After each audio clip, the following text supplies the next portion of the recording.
Fala pessoal, estamos na 10ª edição do Fala Frame. Você chegou a assistir a 9ª edição? Tá incrível, tá imperdível, hein?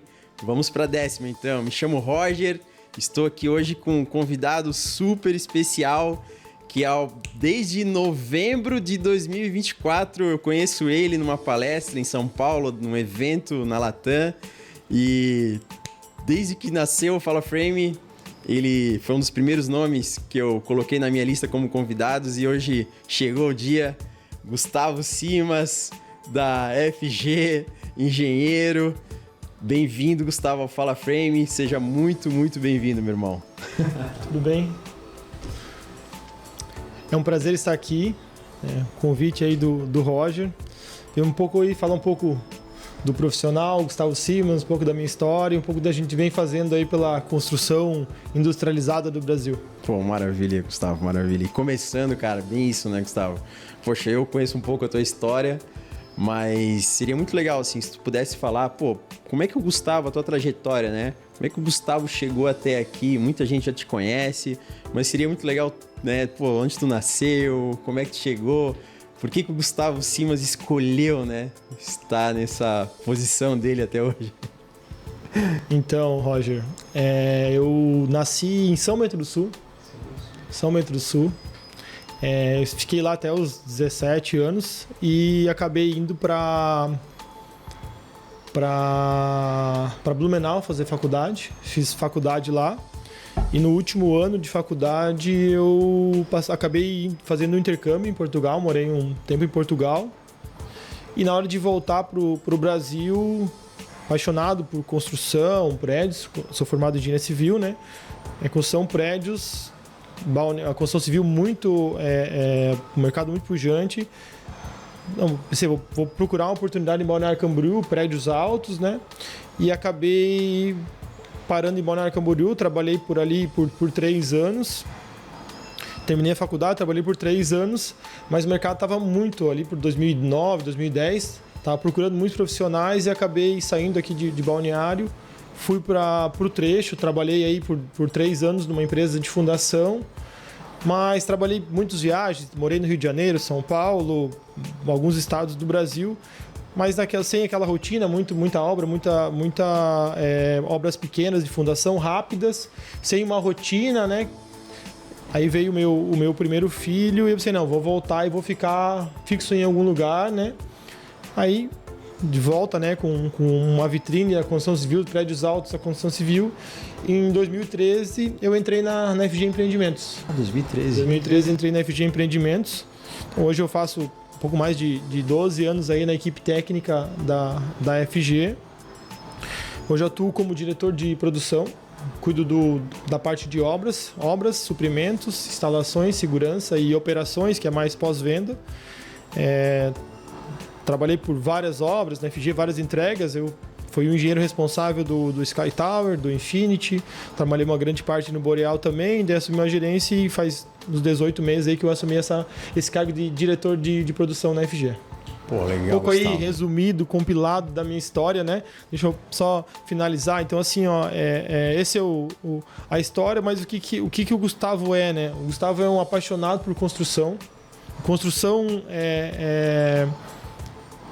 industrializada, mas não a industrialização da construção civil, mas a construção civil industrializada mesmo, saindo do tijolo, do reboco, indo para uma obra limpa, organizada, com cronograma assertivo, com orçamento assertivo, né?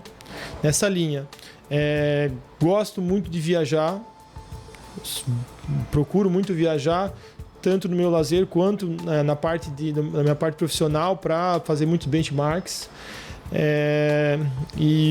Falando um pouco do geral da minha família, tenho 3 meninos, sou pai, o meu hobby principal é ser pai, né? E é isso, estou aqui para falar com vocês um pouco disso tudo que a gente vive, que a gente está vivendo, o que vem pela frente, né? O que a gente procura na FG. E assim, essa procura por uma engenharia brasileira cada vez mais forte. Pô, muito legal, Gustavo. Muito legal conhecer um pouco tua história. E teve, Gustavo, eu nunca esqueço, eu já falei algumas vezes aqui no podcast, entrando um pouco, né, nesse mercado da industrialização, né? O nosso podcast é muito pró-mercado, né? A gente sempre vem aqui para expandir consciência das pessoas. E uma frase que foi marcante, porque eu estava entrando no mercado e eu vi numa palestra tua, que foi o seguinte, foi bem na época do lançamento do Sena Tower, tu fez a palestra lá, e tu comentou uma coisa, o seguinte: pessoal, se não fosse a industrialização, eu teria já perdido meu cargo. Eu jamais conseguiria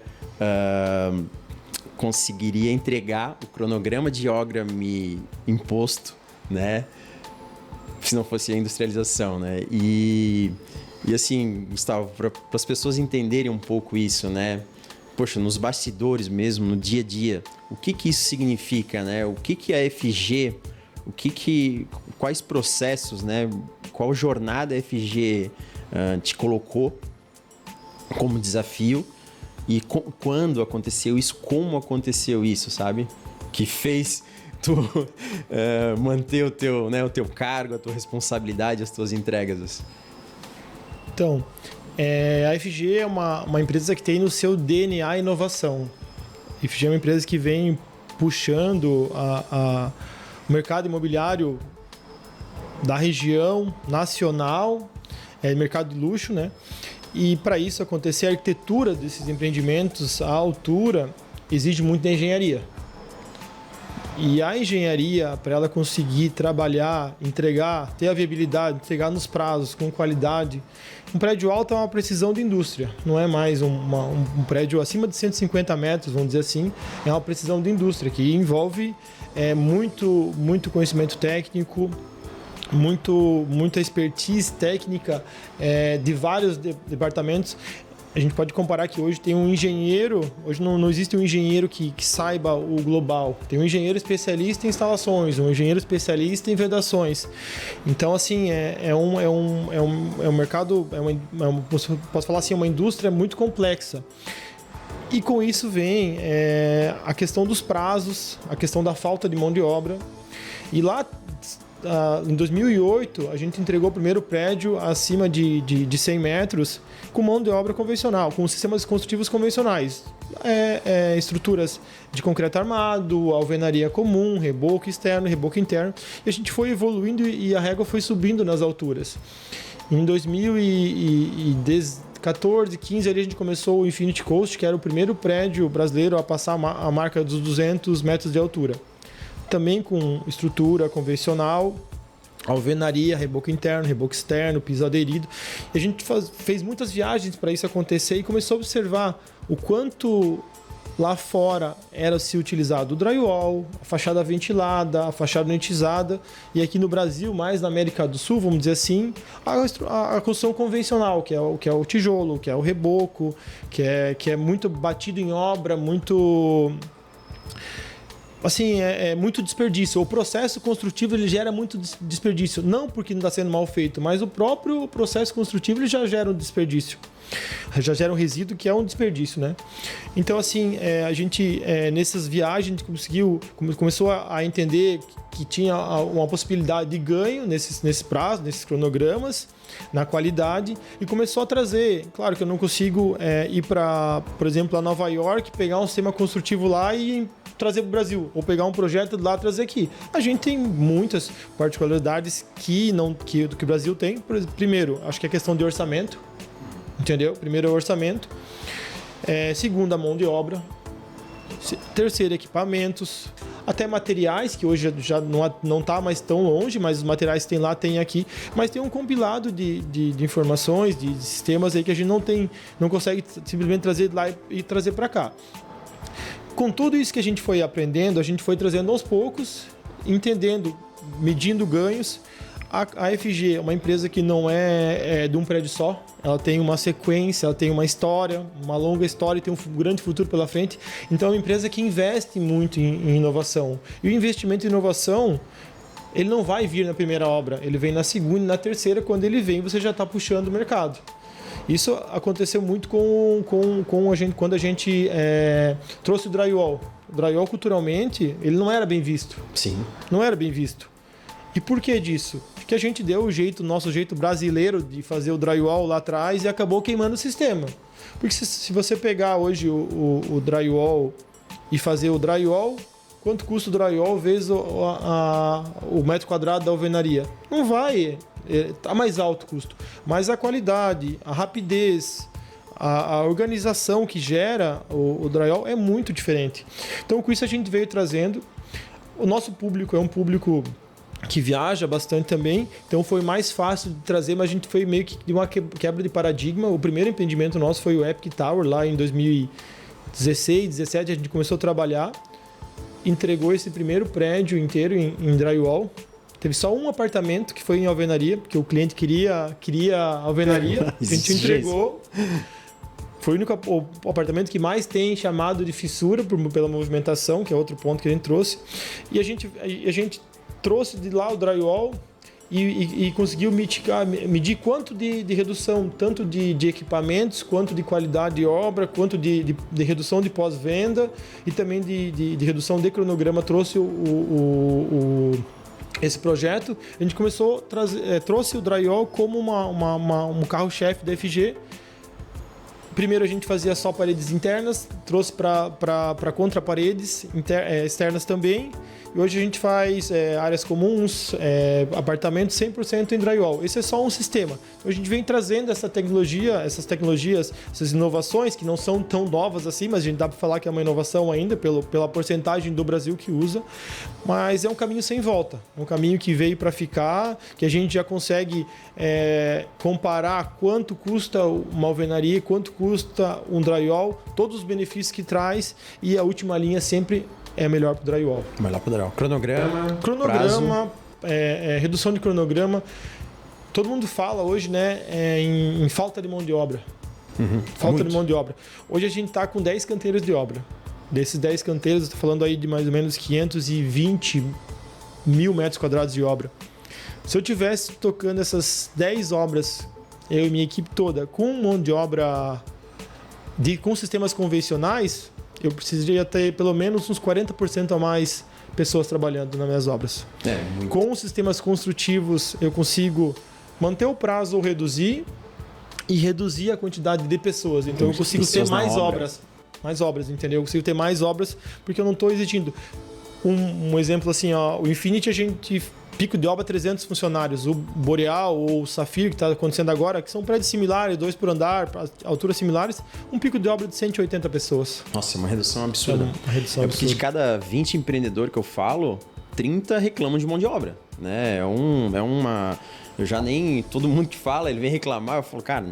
Pensa para frente e tenta achar uma solução para reduzir isso. E a FG olhou isso já em 2016. 2016 que a gente começou com o drywall, mas com sistemas de inovação e já vem engatinhando sempre, na verdade. A FG já nasceu com uma cultura de inovação, né? Esse é um case muito marcante, né? Que é a utilização do drywall. Assim, não que eu não vou reclamar de mão de obra, acho que a questão não é reclamar. A questão que eu tenho é um desafio a mão de obra? É um desafio a mão de obra. Mas, com certeza, se a gente tivesse métodos de construção civil tradicionais, seria muito pior. Não, muito mais árduo, assim, achar essa mão de obra. E o Epic tem quantos andares? Ai, agora tu me pegou. Tem 50 pavimentos. 50 pavimentos. E a FG tá lançando quantos andares em drywall, o maior que está sendo lançado? O Sena Tower. O Sena Tower agora está em execução da fundação.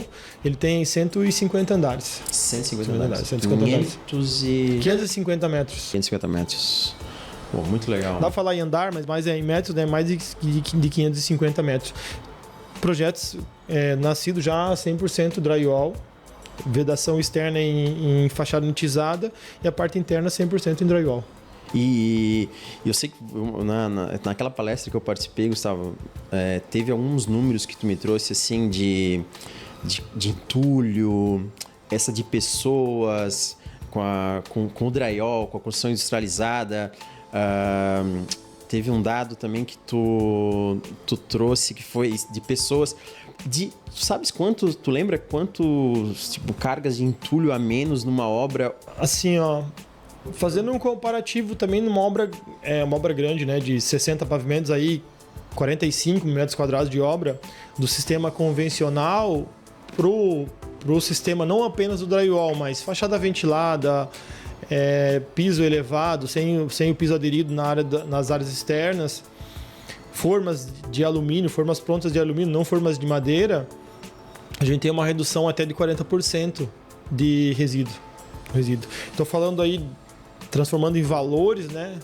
Na casa aí de uns R$500 mil de economia. Só pensando no destinação, quanto que eu ia pagar para jogar fora esse entulho.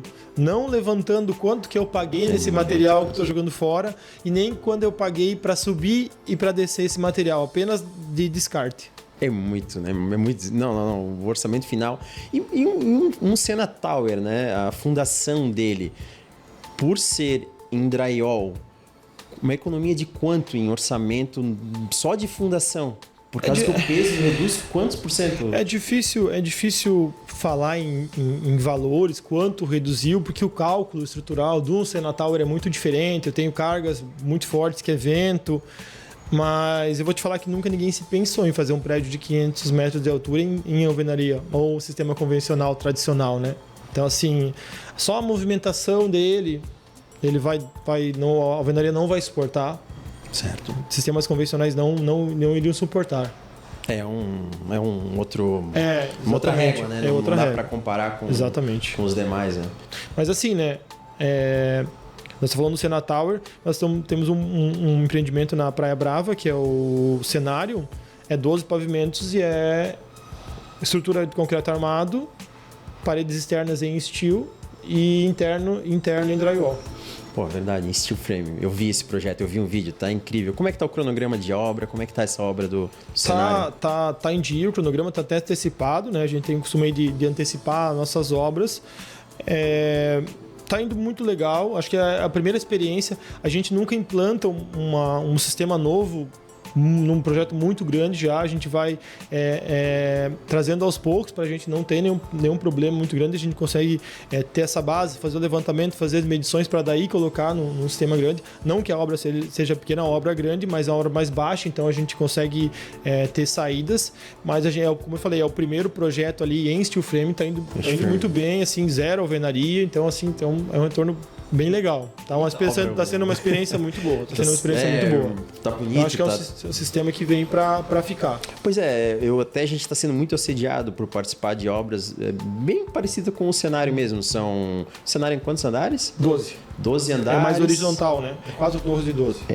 Mais horizontal para fazer o fechamento em steel frame. Isso. Essas fachadas em steel frame estão ganhando muito, né? As indústrias alemã, francesa tá resguardando, tá validando isso, então a gente consegue contribuir muito com os perfis aqui, né, da indústria. Então a gente está sendo muito chamado para participar disso. É um mercado assim, eu digo que é um mar azul. Então, assim, a gente vem pesquisando bastante a questão das fachadas prontas, né? Fachada em módulos, como se fosse uma fachada unitizada, pele de vidro em módulos, fachada também.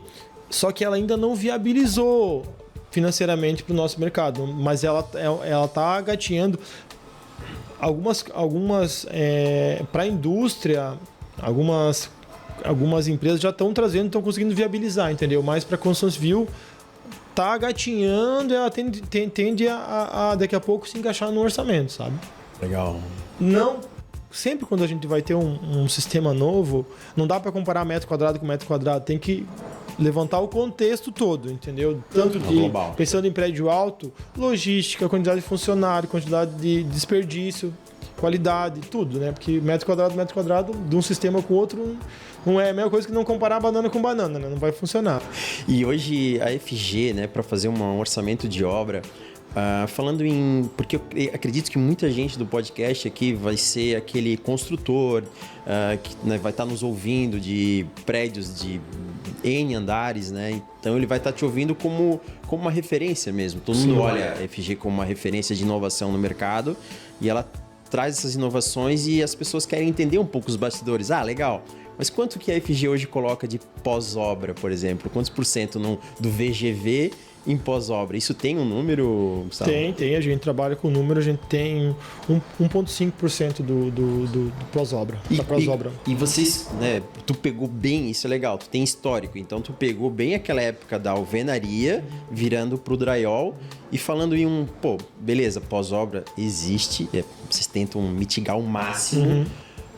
E como é que é no dia a dia fazer um pós-obra de drywall comparado com uma alvenaria, questão de até, vamos lá, né, o cliente, né, o cliente tá morando, vai precisar fazer algo no apartamento dele, né, comparado a alvenaria com drywall, como é que é no dia a dia? Não tem nem comparação, né? Tu fazer um ajuste, por exemplo, de um sistema hidráulico numa parede de alvenaria convencional, rebocada, ou num aparelho drywall. Primeiro, com a sujeira que vai causar, né? Não é comum para o drywall. Depois, pela rapidez, em meio-dia eu consigo abrir a parede, fechar a parede. O que demora só é a secagem da pintura, né? Mas agora a parede de alvenaria eu demorar uma semana, 3, 4 dias, entendeu? Picados de serviço que eu vou ter que ir lá. Então, tem um ganho muito grande, um retorno. Por isso que o nosso cliente gostou muito do sistema. Quando ele vai na obra, ele gosta, porque ele consegue entender bem, enxergar bem e também ver a qualidade, ele consegue ver as instalações, o que está acontecendo. E o pós-obra também é aquele jeito de chegar lá e bater, dizer que vai quebrar a parede, já não existe mais. Ninguém fica batendo na parede todos os dias para ver se ela é boa ou se não é boa.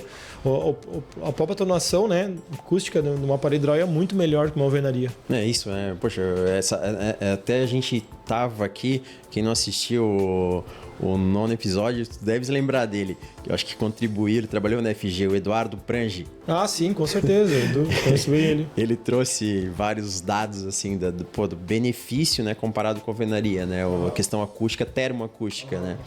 E a gente aqui na indústria, né, a gente perfila o drywall.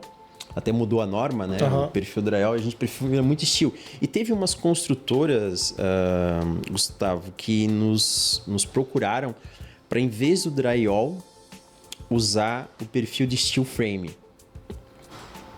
Por questão de resistência. Tu já viu isso? Já chegaram a testar algo? Não, assim, acho que até o gancho do Eduardo é legal. Eu acho que antes da gente passar para um sistema novo, a gente tem que ter uma pessoa que tenha conhecimento técnico para fazer um projeto bem feito. Não adianta a gente querer mudar um sistema ou falar com aquele Zezinho lá que sempre fez drywall, que está no jeito dele, que ele vai fazer, que não é isso. É diferente, tem que ter um projeto. Quando vira o projeto, a gente tem que seguir o projeto. Não adianta a gente querer ir tirando itens para a gente chegar no valor igual à alvenaria, que não vai chegar. Até vai, mas o sistema não vai ficar. O que é que o pessoal fez lá atrás, quando o drywall veio para o Brasil, né? Que ele nunca foi embora, mas ele não se foi difundido, né? Tirou a lã, aumentou o espaçamento dos montantes e acabou prejudicando o sistema. Então, assim, é a questão de ter um profissional para fazer um projeto bem feito, seguindo certinho as normas. Então, isso aí é o básico e não mudar, né? Não mudar, manter o projeto para ele ter eficiência, né? Que nem o pessoal apresentou aqui. E vocês, como para vocês manterem essa eficiência, uma das coisas que eu trabalho com o mercado de cinema e o mercado de cinema usa, né? Então é uma parede de cinema dentro dos apartamentos. Imagina o som do cinema, né? Não reverberar pro teu vizinho, né? Nem para nenhum lugar. Então ele é muito validado. Mas uma coisa que eu ia te perguntar é... Qual é o maior desafio assim, que tu viu de algum cliente ou de alguma resistência de o cara até na hora de comprar assim, o drywall? Como é que vocês treinam a equipe ou vocês validam, né? O processo né, da transição da alvenaria, da construção comum para o drywall foi um trabalho bem árduo, tá? Não foi fácil. A gente fez um trabalho com os corretores, mostrou para eles o que era drywall, como era sendo feito, fez vários protótipos, na venda aconteceu. Depois disso, com os clientes também, várias visitas, várias paredes, vários apartamentos modelo. A gente faz ensaio acústico também de todas as nossas obras, então tinha as informações, tinha laudos das informações dos ensaios que comprovavam e mostravam. Com isso a gente foi trazendo, e depois que a gente conseguiu trazer 2, 3, 4, 5 obras, a obra em si, quando o cliente, o proprietário vai visitar a obra, ele vê outro padrão de obra. Então ele já consegue, como eu falei antes, ele consegue visualizar a parede, ele consegue visualizar as instalações, ele tem mais segurança. Assim, podemos falar um pouco também de range de orçamento e também de qualidade do serviço. Quando a gente orça uma obra em alvenaria, a gente tem uma variação no reboco, porque o reboco pode ser de 1,5, ele pode ser de 2 ou 2,5. O drywall não pode ser. A espessura projetada vai ser a espessura que vai ficar no final. Então, assim, um projeto bem feito, uma equipe boa, ela vai nascer certo o drywall e vai acabar certo. Não tem como nascer errado e endireitar, por exemplo, como faz a alvenaria comum, o sistema convencional. Então, assim, tem essa diferença que o orçamento pode variar de reboco 15%, 20%. Do drywall, não. Isso é incrível, né? Isso é fantástico. E vocês, imagina, né? É muita obra, muita gente no canteiro de obra. Como é que vocês fiscalizam, assim? Como é que é o processo? Tipo, beleza, terminou uma etapa. Como é que é isso no dia a dia da FG? Qual é o profissional específico que faz essa validação? Se realmente... né, tá seguindo o projeto, tá se respeitando as etapas? Vou falar um pouco da nossa estrutura de engenharia da FG. Até hoje de manhã eu tava conversando sobre o assunto na parte de ensaios, né? Para fazer um empreendimento super tall, um empreendimento alto, botar assim, acima de 150 metros, tem mais de 80 ensaios que a gente faz e tem mais de 3.000 conferências em obra. Tudo que a gente produz, a gente confere. Como é que é separado? A gente tem uma equipe robusta de qualidade que não está vinculada na produção, está vinculada à parte administrativa. Que ela tem uma equipe de qualidade de produto que ela vai, vamos dizer, auditar tudo. A gente tem instrução de trabalho de tudo, de todos os nossos sistemas. A gente tem ficha de verificações também de todos os nossos sistemas. Então, assim, fez o trabalho... O encarregado da obra vai fazer uma conferência e o estagiário ou o auxiliar da obra vai abrir o checklist do serviço. Checklist elaborado por toda a engenharia e vai deixar esse checklist no sistema. A gente tem um sistema para fazer isso. E depois a qualidade, por amostragem, vai fazer uma reconferência desse serviço que foi feito. Então já tem 2 conferências aí, 3 na verdade, do mestre, do auxiliar ou do estagiário e depois da qualidade por amostragem. A indústria já errou em algo? Como? A indústria já errou em algum fornecimento, algo para consertar, assim? Quanto mais você procura, mais você confere, mais problema você acha. Uhum. Então, assim, a gente tem um volume muito grande de mão de obra, de material. Várias indústrias grandes já erraram, mas a gente procura trabalhar com as melhores empresas, com os melhores materiais, tudo rastreado. Então a gente já teve problema com lote de argamassa, já tive um problema com um lote de piso, que a gente nos testes iniciais ou na primeira utilização já identificou e já conseguiu mitigar. Tendo que a gente tem dentro da FG um departamento que é o PDI, Pesquisa e Inovação, que é a coordenadora Camila, que ela testa todos os materiais. Na parte de teste, com ela é a parte de fichas, daí já é com a qualidade, mas elas trabalham em paralelo ali para aprovar o material. Então já dá uma selecionada na indústria nesses materiais primeiro. E depois, se há algum problema de produção, a gente consegue pegar nos testes feitos em obra, nas verificações. Show, muito legal. E Gustavo, como é que funciona até? Porque eu acredito que muitos construtores estão ouvindo. E como é que é os indicadores hoje da FG, assim, o que né, numa obra, como é que vocês, como é que é a filosofia de indicadores, o que vocês olham no dia a dia para ver se... Então, assim, ó, a gente tem uma reunião mensal, né, de engenharia, que hoje a engenharia lá da FG é dividida em 2 grandes áreas, né? Back office, que é o diretor Elmário, e eu que cuido da parte de produção.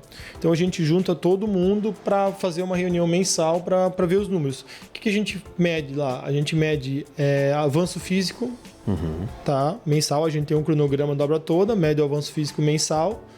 tem na obra alguns planejamentos a longo prazo e a curto prazo para o engenheiro fazer, mas a gente mede o mês, a gente mede o desembolso, que eu tenho um valor para utilizar no mês, alinhado com o planejamento, alinhado com as premissas dos suprimentos devido à compra. Se eu comprei 3 vezes, 10 vezes ou à vista, tá alinhado com essa premissa.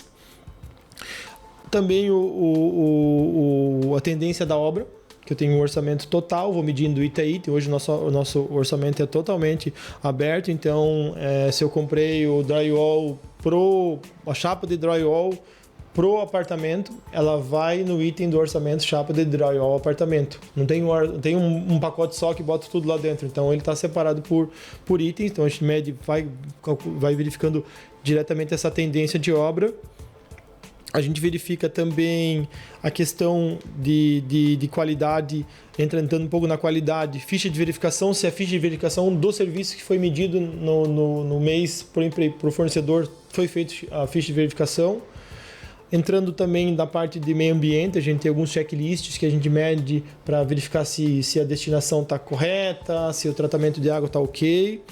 Parte de segurança, a gente também tem a Radeso, que mede inúmeros itens de segurança, documentação, utilização de EPI, vários itens. Então a gente tem um indicador bem completo na parte de obra. Pô, muito legal, Gustavo. Quantos colaboradores hoje tem a FG no total? Isso dá um...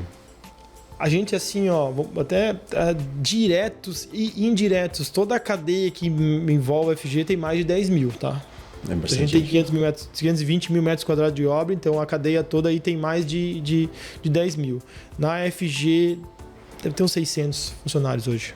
É bastante gente. Mas assim, né? 90% da nossa produção é fornecedores terceirizados, da nossa produção.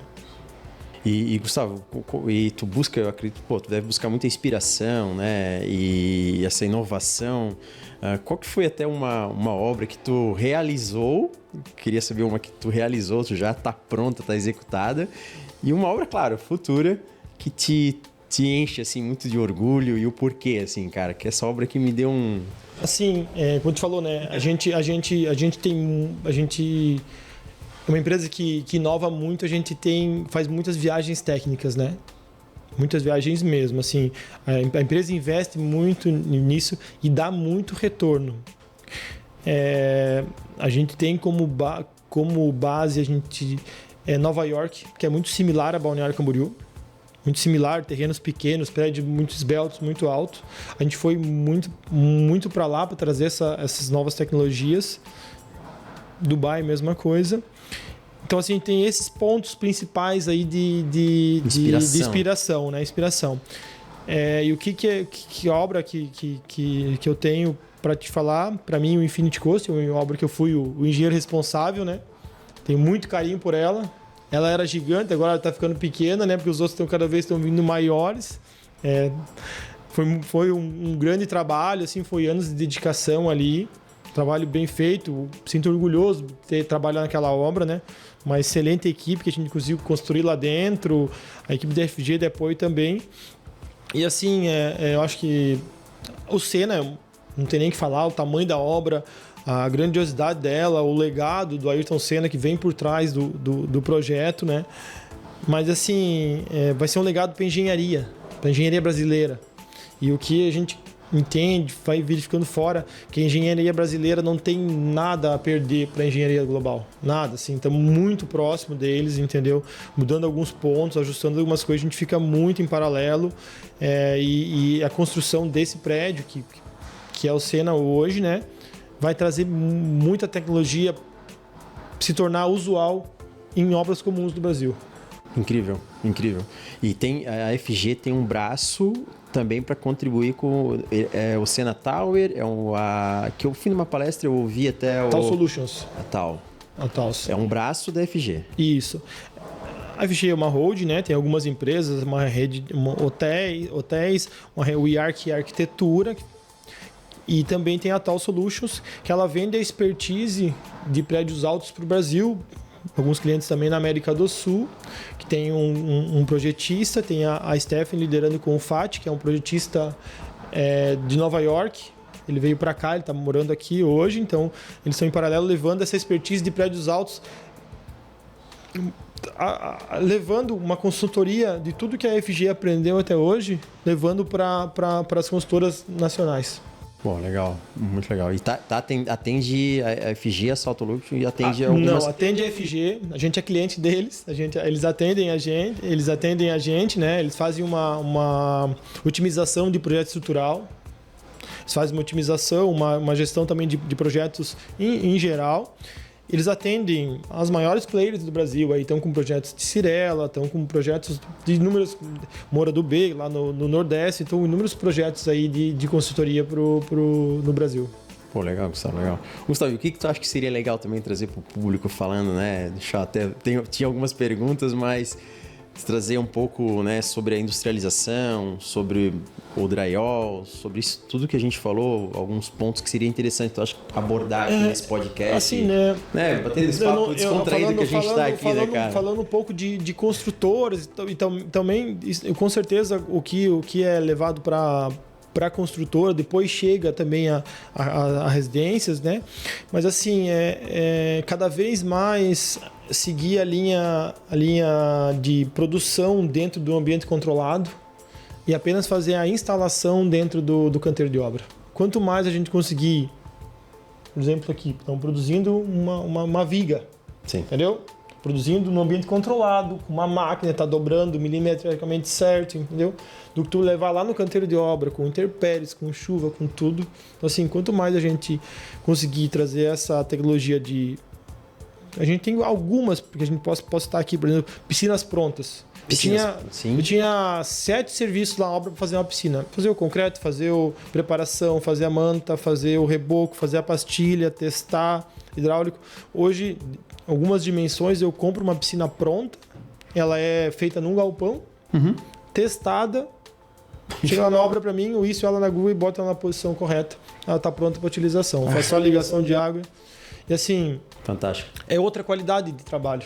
Entendeu? Quanto serviço que eu tinha lá, que ela está feito dentro do ambiente. Então, quanto mais a gente conseguir fazer essa produção dentro de uma indústria e levar para o canteiro de obra apenas para fazer a instalação, a gente vai ganhar muito em prazo e muito em qualidade. Pô, show, Gustavo. A gente estava conversando aqui antes de começar o podcast, né? Falando um pouco da nossa indústria, né? Pô, um ambiente totalmente controlado, coberto. A gente consegue, de uma perfiladeira aqui, a gente consegue... Estava falando pro Gustavo, né? A gente já participou de projetos aqui de 4 andares. De uma perfiladeira, uma tecnologia da Nova Zelândia, de um DWG, fazer o projeto estrutural e fazer a espinha dorsal de um prédio de 4 andares, né? Numa perfiladeira que é pequena, né? Aparece bastante nos nossos vídeos. Então, a industrialização, né? Trazer para o off-site, né? Trazer o que mais der para fazer no off-site, né? Trazer prontinho para o on-site, não fazer, né?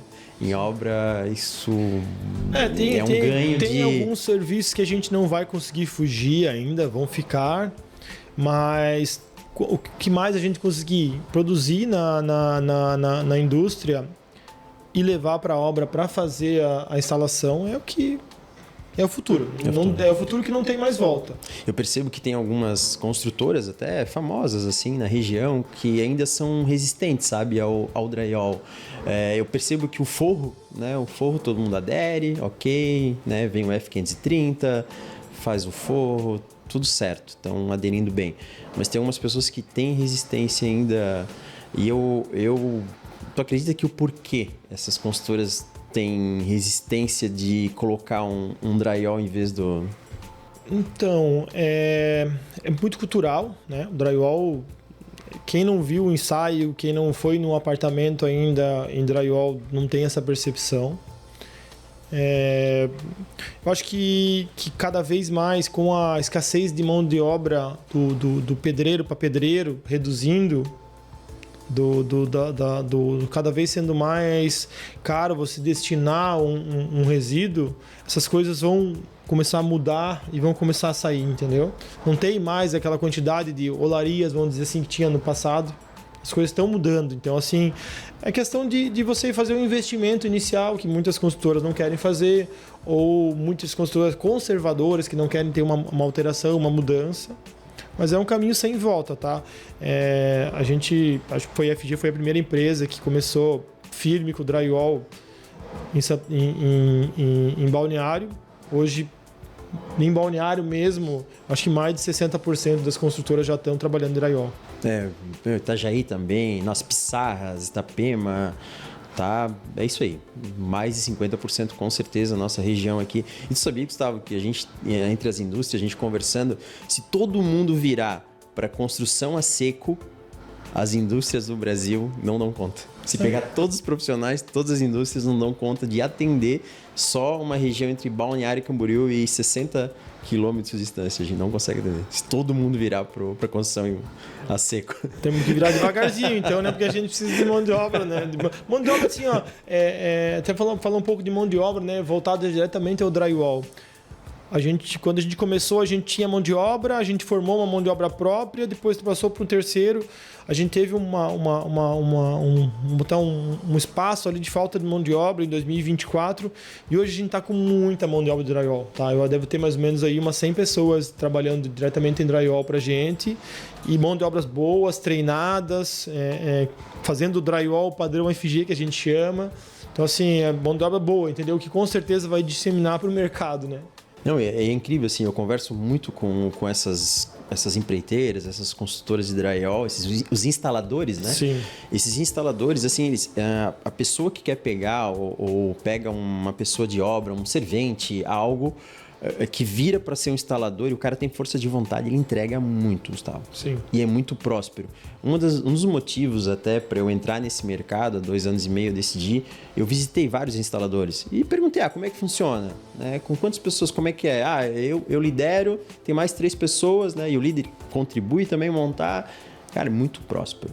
Assim, um número e eu perguntei também a questão, tipo, mas no dia a dia é muito pesado? Não, assim, não se compara, né, com uma alvenaria, o trabalho no dia a dia de produtividade. Tu vais conseguir me dizer, comparado o que entrega mais, né? Vamos pegar um andar, quantos andares tu consegue fazer em drywall e alvenaria? É que assim, é relativo porque o processo é muito diferente, entendeu? Eu faço alvenaria, eu faço só estruturação, depois eu venho fazendo chapeamento, depois faço instalações, entendeu? Então, assim, é um pouco diferente, mas comparando assim, para mim fazer um prédio de 60 andares, vamos botar aí com 60 andares com alvenaria, sei lá, vou precisar de 20 pessoas, entendeu? Para ter um cronograma, uma laje por semana, vamos botar a alvenaria, mais o reboco, talvez um pouco mais, na verdade. Eu tô até perdendo os números de alvenaria já, né? Não lembro mais.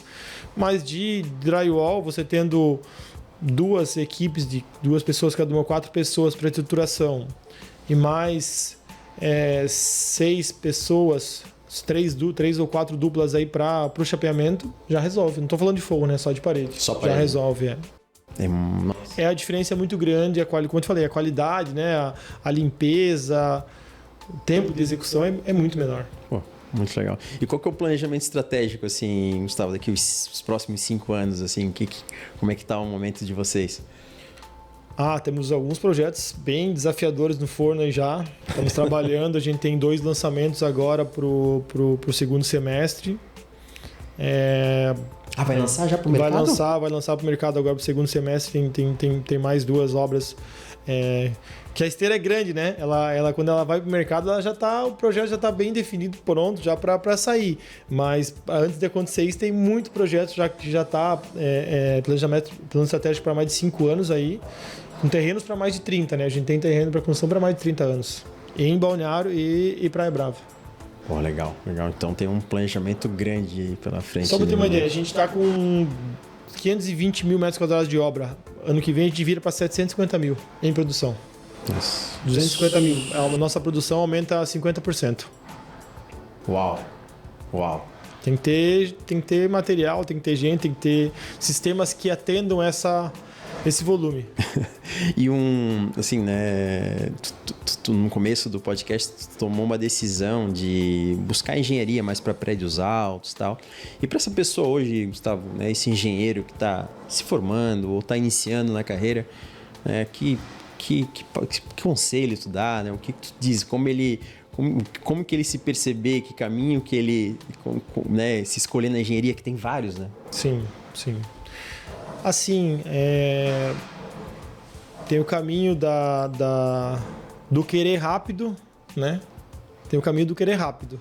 E tem o caminho de você querer por muito tempo. Eu acho que o caminho de aprender, você entrar com calma na tua função, aprendendo e galgando e por longo tempo, é o caminho correto, independente para onde você for. Agora, se você for querer dar um passo já muito grande, na engenharia não funciona. Você tem que ir galgando com calma, com paciência, procurar fazer benchmarks em empresas. Se você puder, já na faculdade, entrar de estagiário, tem que trabalhar de estagiário, tem que ver qual que é o caminho que você quer, e especializações e por áreas, né? Não dá para querer você saber tudo de uma vez só e tudo sempre. Então, se você conseguir ir para uma área de especialização e focar em uma área, por exemplo, eu vou focar só em drywall, porque, assim, é complexo pro engenheiro. Drywall tu não aprende na faculdade, pelo menos eu não sei se tem uma coisa da faculdade de drywall, tá? Fachada, esquadrilha de alumínio, tu também não aprende em faculdade nenhuma. É coisas de trabalho, coisas que você tem que ir atrás, especializações. Então, assim, vai muito do comprometimento da pessoa, da puxada, você ir atrás, não esperar que o mercado venha te buscar. Sim, é uma coisa que eu ouço, vejo muito, essa questão de, poxa, né, o mercado ensina, né, a academia, por que a academia, né, Gustavo está muitos anos formado, mas até hoje, né, Gustavo, a academia não está trazendo na sua grade curricular a construção industrializada. Se fala-se muito pouco, né? Pessoas que se formaram faz 4, 3 anos, falaram que tiveram uma grade, poucas horas sobre construção industrializada, né? Ela vem se mantendo e não se muda isso, né? Como a gente poderia levantar uma bandeira, né, para os cursos de arquitetura e engenharia trazer mais industrialização? Acho que as faculdades deveriam ir atrás disso, né? Deveriam mudar. Também não sei se elas têm vontade disso acontecer. Pelo jeito não tem também, né? Talvez os professores que estão nas cadeiras não tem essa vivência, né? Porque, querendo ou não, é uma inovação, é coisas novas que estão acontecendo, então eles também não conseguem puxar para lá. Mas eu acho que as faculdades deveriam ter mais parcerias com construtoras, no caso, né? Deixando os alunos mais próximos do que está acontecendo no mercado hoje e tentando puxar uma cadeira aí de inovação, construção a seco, que é a realidade, né? Não, é o atual, é o presente, né? O movimento. Isso imagina, né? Até poxa, na academia ali, tu fica 5 anos estudando, aí tu vai calma aí, mas isso aqui eu não aprendi nada. É um pouco complexo, frustrante, né? Pra que você estimula, né, muito sua cabeça na faculdade, né? Tu estimula muito ela, tu abre muito ela para vários lugares, né? Mas assim, o estágio é o que vai te moldar. Claro que o estudo é extremamente importante, né? O estudo contínuo, né? Não parar, procurar sempre, mas assim, hoje não tem uma cadeira que fale, não, essa cadeira aqui é o caminho que eu vou seguir, não tem. Sim. Gustavo, e hoje tu tá com qual idade, Gustavo? Tô com 39. 39, muito legal, cara. E, qual o legado, assim, o que tu pensa em deixar para a construção civil, né? Porque tu tá dentro de algo muito grandioso, né? E falando do Gustavo Simas, assim, na construção civil, como é que tu quer deixar esse legado? Assim, né, eu quando acho que quando fui lá atrás para construção civil, para engenharia civil, né? Nunca imaginei prédios altos, né? Um menino de 15 anos, 16 anos não pensa mais, era fazer casa, virar engenheiro civil, fazer projeto. Mas as coisas foram mudando, né? Então, assim, me trouxe para isso. É uma coisa que sempre gostei muito de obra, produção, né? Cheguei nessa posição. Acho que as obras que a gente vem construindo em Balneário Camboriú vem deixando um legado. Eu, quando estou com os meus filhos, a gente sempre passa em Balneário. Acho que para mim é um orgulho, né? E para eles também, né? Ver o que a gente já construiu junto com a FG, com a equipe. E assim, o legado, não que seja um legado, mas mudou um pouco. Antes eu queria trazer uma construção alta e deixar lá firmado, né, aquele ponto de referência, talvez de Balneário, e hoje já é diferente, entendeu? Acho que trazer soluções novas, inovações, desenvolver sistemas construtivos ou, por exemplo, formas de alumínio, que a gente fez uma parceria muito legal que a SH desenvolveu e eu estava junto com a nossa equipe técnica, a equipe técnica da SH, desenvolvemos um sistema de formas em alumínio para concretagem, para prédios altos. Hoje o sistema está sendo utilizado em todo o Brasil. Tem que compartilhar. Trazer sistemas por favor, pro Senatal. Compartilhem, né? Comentem aí. Cá, a gente tá... Depois ele ficar se tornar usual para o Brasil, participando desse projeto, é uma coisa que acho que é um legado que está me cada vez mais me incentivando e me movimentando no que eu venho fazendo, sabe? Pô, legal. É uma coisa que dá aquela injeção de energia todo dia para trabalhar, para procurar, para ir mais longe. Claro que o Senatal vai ser um legado, o prédio mais alto do Brasil, o residencial mais alto do mundo, mas trazer tecnologia, sistemas que todo mundo vai conseguir usar e você olhar, acho que é mais gratificante ainda. É uma adrenalina. Poxa, muito legal. Gustavo, e tu programa no teu calendário anual algumas feiras? Tu recomenda, assim, né, nível mundial até, falando, como tu... Assim, feiras sim, mas mais viagens técnicas. Mais viagens técnicas, tá? Viagens técnicas que eu procuro pelo menos 2 viagens internacionais, uma no primeiro semestre, uma no segundo semestre, né? Vou mirando alguns destinos já que vão trazer, já vão fazendo alguns estudos para que vão trazer sistemas ou alguma coisa que a gente vai caminhar para um lado, já vai ver. Por exemplo, a gente está programando a gente estava em Dubai ano passado, fui em Dubai, China, né? Construções e também fornecedores na China. E agora a gente está programando uma viagem para a Arábia Saudita naquele Jeddah Tower, né? Que é o prédio residencial, é o prédio mais alto do mundo, não é residencial, prédio mais alto do mundo que vai ter mais de 1 quilômetro. É um benchmark que a gente quer ir lá, quer fazer, quer entender como é que eles estão fazendo, como é que é o sistema construtivo, bombeamento de concreto, as pessoas, as áreas de vivência. Eu tenho 1 milhão de perguntas para fazer para o engenheiro dessa obra, entendeu? E assim, mais do que feiras, tá? Eu acho que feiras são importantes, tá? Mas você poder conversar com a pessoa que está executando, que está fazendo, que já viveu, para mim, Gustavo, Gustavo é mais importante. Não, legal, Gustavo. Eu sempre falo, né? Qualquer sucesso de uma intervenção, algo, poxa, quem fez, né? Pô, falar com quem fez. Não adianta eu chegar lá pro Luciano Huck, que foi um dia mendigo. Se eu quero saber como é ser mendigo, eu não vou perguntar pra ele, né? Eu vou chegar lá, mendigo, tens quanto? 15 anos sou mendigo. Então como é que é isso? Aí que tu vai saber. É porque assim, aquele cara que vive, né? Pô, imagina quantas perguntas. O cara que vende só fala as coisas boas, né? As coisas ruins ele não fala. E agora quem utiliza sabe as coisas boas e as coisas ruins, entendeu? Depois a gente tem que chegar, botar na balança e ver se faz sentido, né? Mais coisa boa, fecha a conta. Menos coisa boa, não fecha a conta. Essa é o que a gente procura, né? Cara, eu sempre vou aí na Feicon, vou na Concrete Show também, mas assim, nada de muito novo pro que a gente vem trabalhando hoje, tá? A gente procura mais viagens técnicas internacionais, até dentro do Brasil a gente troca bastante figurinha com o pessoal da Cirela. Então, assim, é o que mais traz valor pra gente. Dizia na aplicabilidade, né? No conhecimento. Claro que já são viagens, já são viagens com um destino certo, um destino desse estado. Por exemplo, a gente foi para Dubai ano passado, aí eu já tinha já ia verificar um sistema específico de estrutura que pode ser utilizado no Senatal. Então a gente já foi para isso. Focado, exatamente. Já foi com uma ficha de perguntas, dúvidas, ciclo, materiais, tudo, para depois ver se faz sentido a viabilidade. Pô, fantástico, muito bom.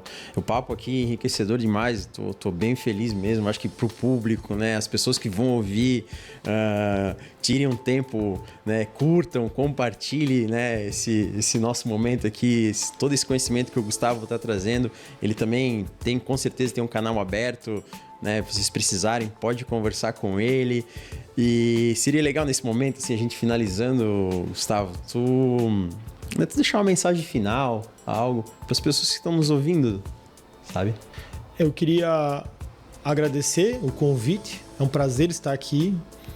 E eu queria falar de volta que eu sou um engenheiro aí apaixonado pela inovação, pela tecnologia, pelo trabalho bem feito, com qualidade, prezando muitas pessoas, e dizer que a inovação, os sistemas construtivos, eles vêm para ficar, eles não retornam, tá? Então, assim, drywall, steel frame, fachada ventilada, formas prontas, sistemas que vieram para ficar e não voltam mais.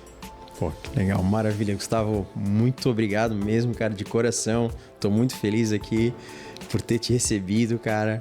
Sucesso na tua jornada, espero que seja muito, muito feliz. Toda a família FG, conheço, né, os fundadores ali.